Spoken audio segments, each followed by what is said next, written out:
Seperti yang kita tahu, pandemi COVID-19 adalah suatu musibah yang tidak pernah kita sangka-sangka akan kehadirannya. Pandemi ini datang tanpa diundang, lalu melumpuhkan banyak kegiatan-kegiatan fundamental kita.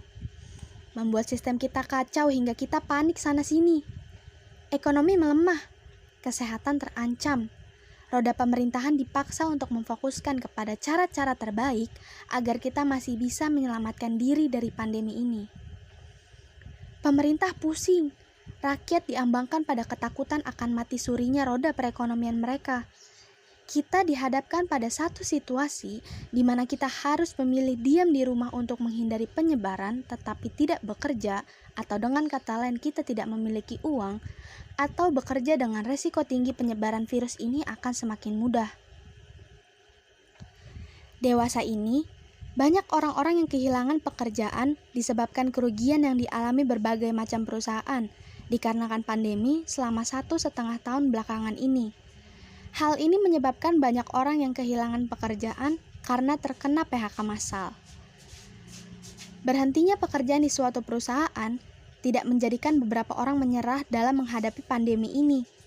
Ada yang mulai mengubah haluannya dari seorang pekerja menjadi seorang wirausaha.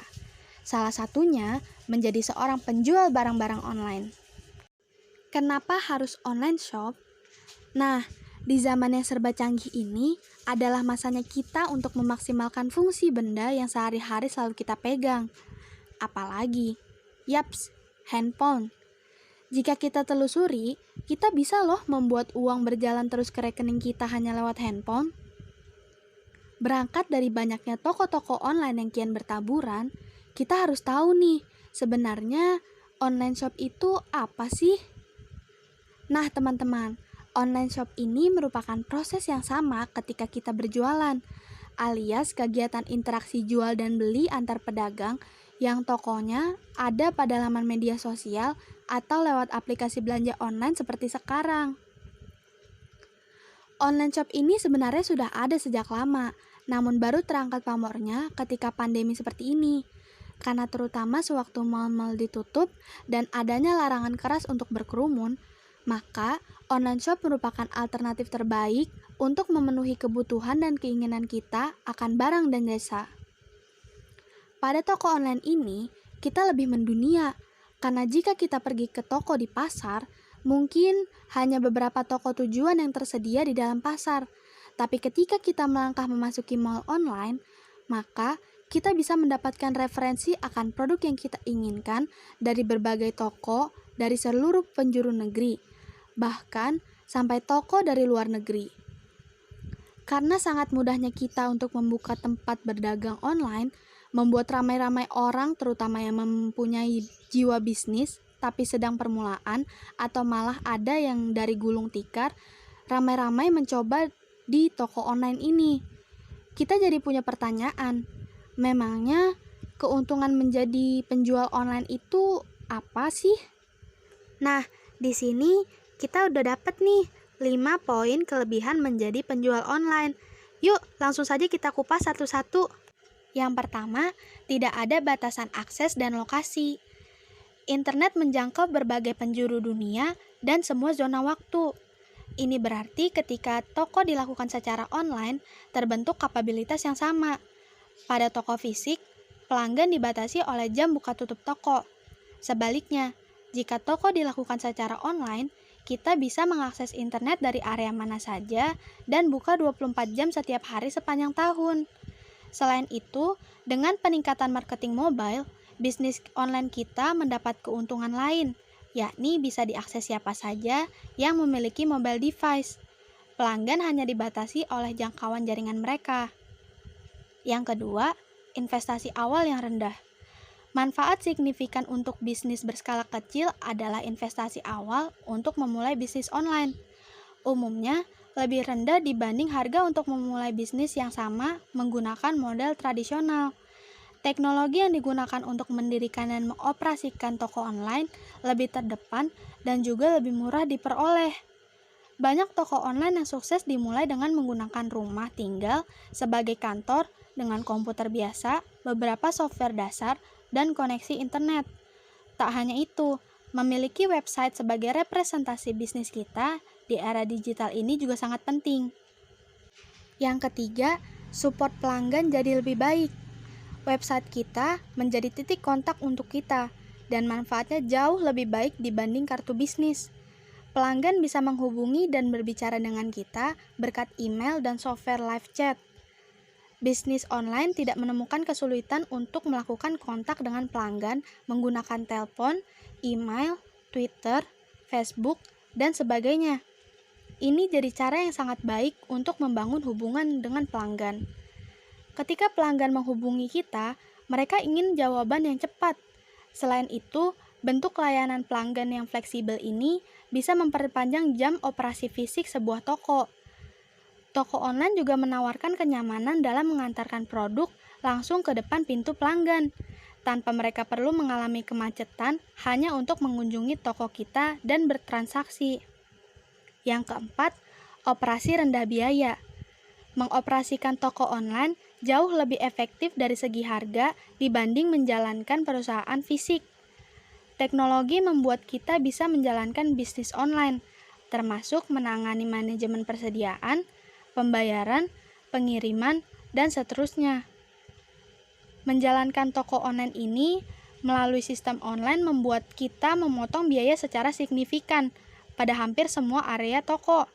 Selain itu, segala hal jadi jauh lebih mudah karena satu orang bisa melakukan pekerjaan beberapa orang. Misalnya, saat kita berkomunikasi massal dengan pelanggan, mengirimkan banyak email ke daftar pelanggan lebih mudah dibandingkan mengirim 100 orang untuk membagikan flyer. Keuntungan lain, harga transaksi berkurang karena tidak ada kebutuhan untuk mempekerjakan kasir ketika software kereta belanja membuat pelanggan bisa check out sendiri. Yang kelima, jangkauan global. Kelebihan toko online lainnya adalah bisa membawa usaha kita ke audiens yang lebih luas, yaitu audiens global. Siapa saja yang memiliki koneksi internet bisa melihat produk atau layanan kita secara online. Internet jadi jendela belanja dunia untuk produk kita. Kita juga memiliki kebebasan untuk hidup dan bekerja di mana saja yang kita suka. Kita bisa berpergian ketika menjalankan bisnis online. Bukankah itu menyenangkan? Nah, tapi teman-teman, kalau kita membicarakan kelebihan, agaknya kita harus juga melihat tentang kekurangan yang ada di toko online. Udah ada nih 5 poin tentang kekurangan menjadi penjual online. Yuk, kita kupas lagi. Yang pertama, tidak bisa bekerja tanpa koneksi internet. Ini jelas ya, karena semua media sosial yang kita jadikan promosi itu akan aktif saat ada koneksi internet. Di saat mati lampu, koneksi internet akan lemah. Padahal saat itu sedang banyak orderan dari pelanggan, maka sudah pasti semua pekerjaan terbengkalai. Berbeda kalau bekerja offline, menjual apa saja sudah ada stok di toko. Kalau tidak bisa dihubungi, maka bisa langsung ke toko. Yang kedua, rawan dibohongi supplier. Banyaknya supplier yang bekerja sama dengan kita membuat katalog barang kita semakin banyak. Kebutuhan pembeli pun bisa terpenuhi dari satu online shop saja. Tetapi ternyata katalog dari supplier itu adalah editing. Saat barang benar-benar dipesan pembeli, yang datang kadang malah mengecewakan. Kualitasnya sangat jauh dari tampilan gambar. Alhasil, kita pun harus bertanggung jawab untuk mengganti kerugian pembeli. Yang ketiga, barang tidak sampai ke pembeli. Ini juga masuk kekurangan bisnis online, karena macet di ekspedisi atau memang sudah hilang di tengah jalan. Kita pun akan mendapatkan protes dari pembeli. Tidak jadi untung, tetapi malah buntung. Hal ini sebenarnya bisa diminimalisir dikarenakan untuk eksibisi saat ini sudah bisa di-tracking dan dipermudah dengan pemantauan secara online. Yang keempat, dibanding-bandingkan dengan online shop yang lain. Utamanya memang masalah harga. Pembeli memang raja, jadi bisa kapan saja mendapatkan informasi harga-harga barang di beberapa online shop. Tetapi akan sangat mengganggu jika terlalu dibanding-bandingkan. Padahal beda supplier dan juga beda kualitas. Selain itu, beda wilayah pun juga menjadi faktor yang membedakan harga dari satu online shop ke online shop yang lain. Poin yang terakhir yaitu kurangnya kepercayaan kualitas barang oleh konsumen. Poin terakhir yaitu kurangnya kepercayaan kualitas barang oleh konsumen. Barang yang kita jual tidak dilihat dan dipegang langsung oleh customer kita. Penjual dan pembeli harus saling percaya, karena peluang untuk melakukan penipuan baik dari penjual dan pembeli sama-sama besar. Sangat penting untuk menjaga kepercayaan dari konsumen kita. Nah, sekarang kita sudah tahu nih kelebihan dan kekurangan menjadi penjual online. Terus, kita juga harus tahu nih, gimana sih alur dari barang itu dari tangan penjual sampai kepada tangan konsumen. Yuk, lihat!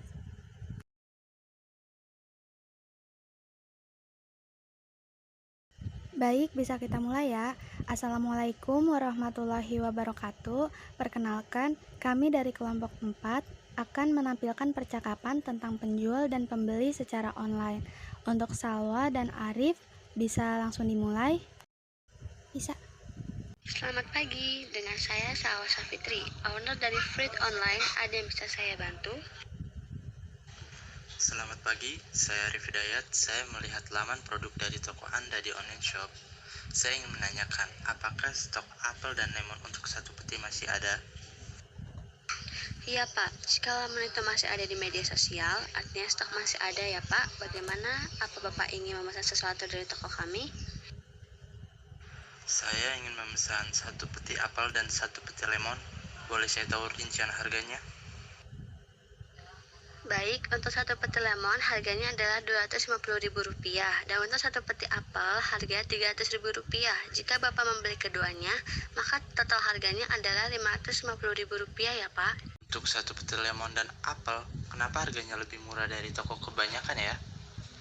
Barang yang dikirim bukan buah yang tidak dalam kondisi bagus kan? Untuk barang kami adalah kualitas terbaik, Pak. Apabila kebanyakan dari barang kami ada yang rusak, atau saat Bapak buka isinya busuk semua, Bapak bisa melakukan refund dengan menandatangani saat surat penerimaan oleh ekspedisi kami. Baik, saya percaya. Saya ingin pesan satu peti lemon dan apel.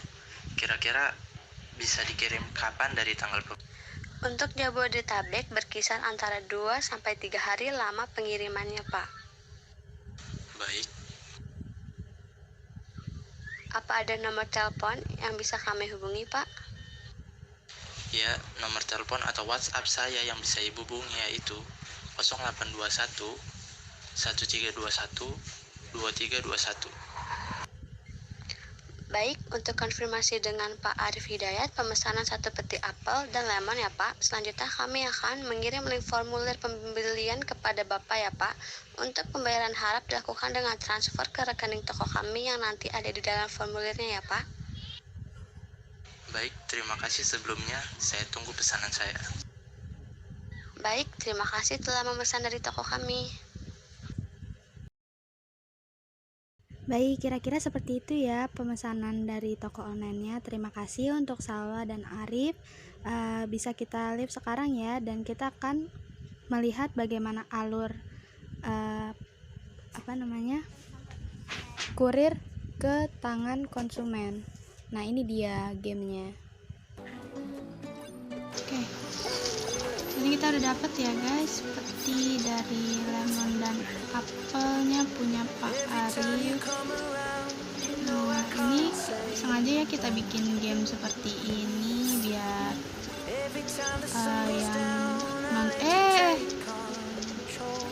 biar yang nonton juga ngerti nih. Nah, ini tuh sebenarnya visualisasi dari kurir yang lagi mau ngantar paket. Aduh. Kita lihat ya, ini banyak banget nih musuh-musuhnya, banyak rintangannya ya, sama kayak dia pas real life, maksudnya di kenyataannya begitu ya, dia bawa barang banyak, bawa uang pelanggan banyak gitu. Ini di sini sama nih, dia harus ngelewatin banyak rintangan buat ngantar paket kita nih guys. Makanya kita harus berterima kasih ya para kurir. Salah ini gerakannya.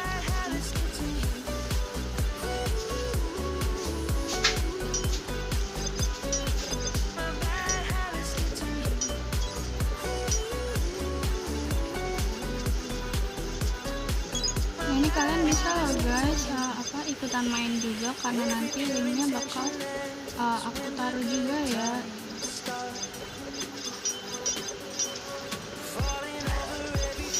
Aduh, mati tinggal satu nyawa lagi.